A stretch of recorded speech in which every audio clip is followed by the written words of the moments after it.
so for this session, you are going to need a chair, a tennis ball or lacrosse ball. This is a lacrosse ball, and a band or a hand towel, something like that.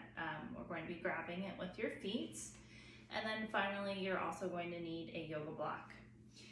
All these exercises are helpful for plantar fasciitis. We're working on the intrinsic strength and mobility of the tiny little muscles in the foot. And we're also going to be working a little bit with the hips and the foot and ankle in unison. So I'd like you to start off with, you're going to use your tennis ball or lacrosse ball, place it on the floor, and you're just going to start off by rolling your foot over top of it. So having a firmer surface like the lacrosse ball, you can really kind of hang out in some of those tender points for a little bit before you move on to the next spot. This is good to do several times throughout the day. This is something that you can do while you're sitting at the desk. And I generally will work at this for about 3 minutes.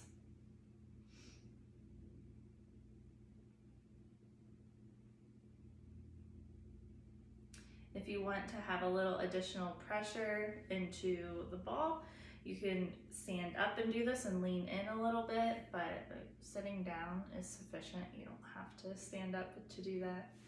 That's a little bit more of a balance challenge.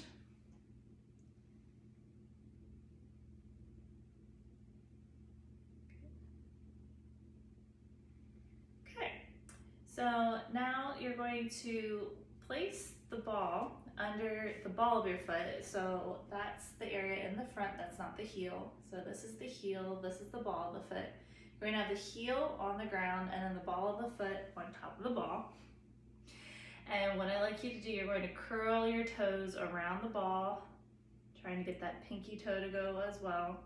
And then I want you to try and spread your toes apart. And curl the toes around and spread apart. Try and get space in between all 5 toes there. Good.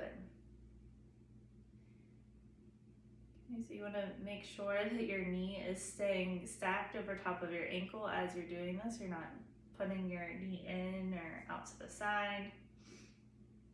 Spread the toes and wrap around. You'll want to feel like you're trying to pick the ball up from the floor, but you're not actually moving it. It's just the intention. Spread the toes.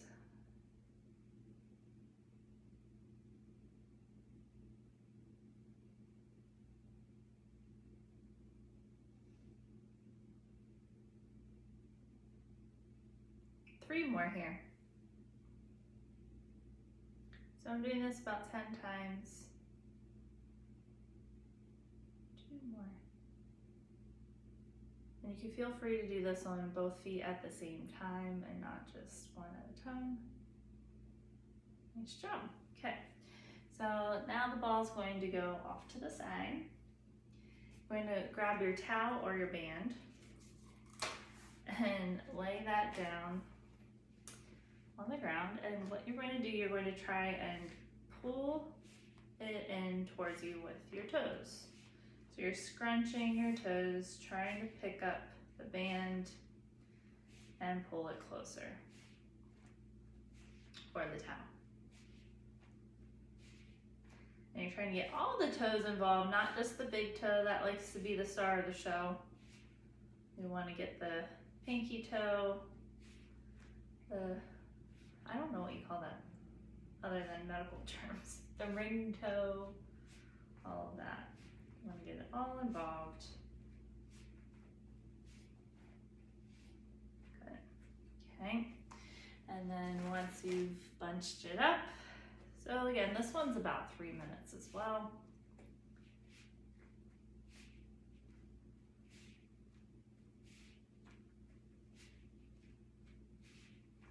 I'm going to have to do my other foot because after this video, this foot is going to feel funny in comparison. Getting all the TLC, all the love. So, in addition to rolling your foot on the lacrosse ball or the tennis ball, I highly recommend using a frozen water ball. I know it's old school, but rolling your foot on frozen water bottle as often as you can throughout the day, at the very minimum, twice a day. Okay, good. All right, so now that will go off to the side, and next you're going to grab your yoga block or pillow, and you want to make sure that you're kind of towards the front edge of the chair that you're sitting on. Feet are flat on the floor, toes are pointing straight forward. Yoga block goes in between the knees, okay?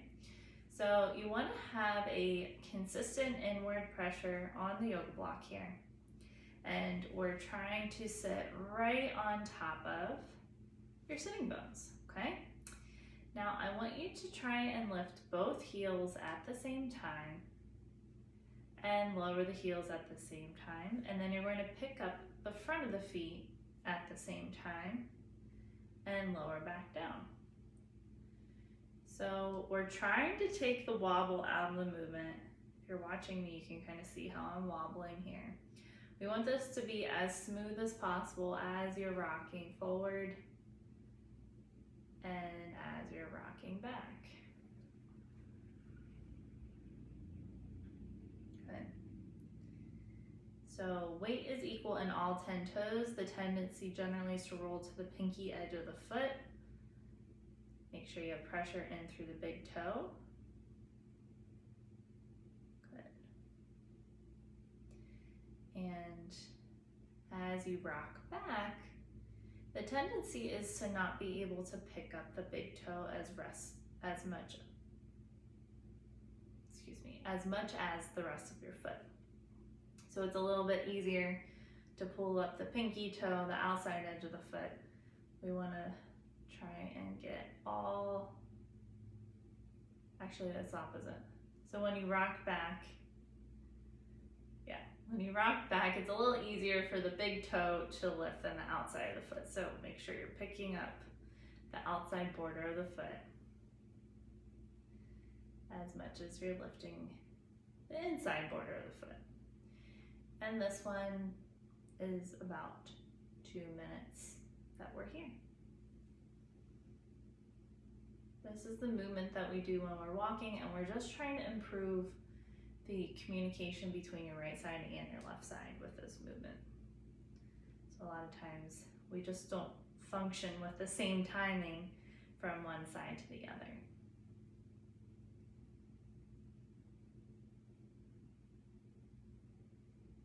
Very good. Okay, so now this will go onto the floor, and you're going to come up to a standing position. You can use a step for this. And what you're going to do, you're going to have your heel on the ground and the ball of the foot is going to be up on the step or on your yoga block. And you're going to bend your knee straight forward and then rock back. And you're going to do this 10 times. So this is helping to improve the mobility of the ankle. A lot of times when we don't have sufficient dorsiflexion, so that means when you're pulling the foot up, which creates this movement, it causes additional tension to occur through the plantar fascia, through the bottom of the foot. So this is lengthening the back of the calf, so back in through here and in through the Achilles tendon, and it's also helping to improve the mobility in the front of the ankle. Now you're going to deviate the knee towards the big toe 10 times. And I don't want you to twist so much that it's painful in through the knee or even in through the ankle. You will feel pressure, you will feel like kind of a stretch.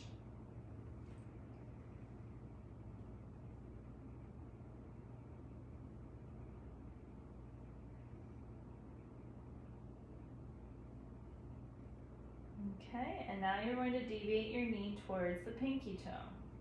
Still trying to keep the big toe on your step, or on your block.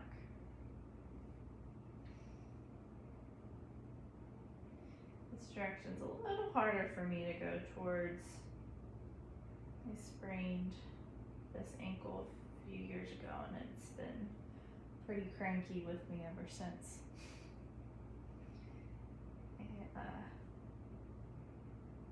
Was running and I was running early in the morning. Didn't see that there was a pine cone on the ground. I stepped on the pine cone, rolled my ankle, and I went down. It's extremely painful. All right, so let's shake it out.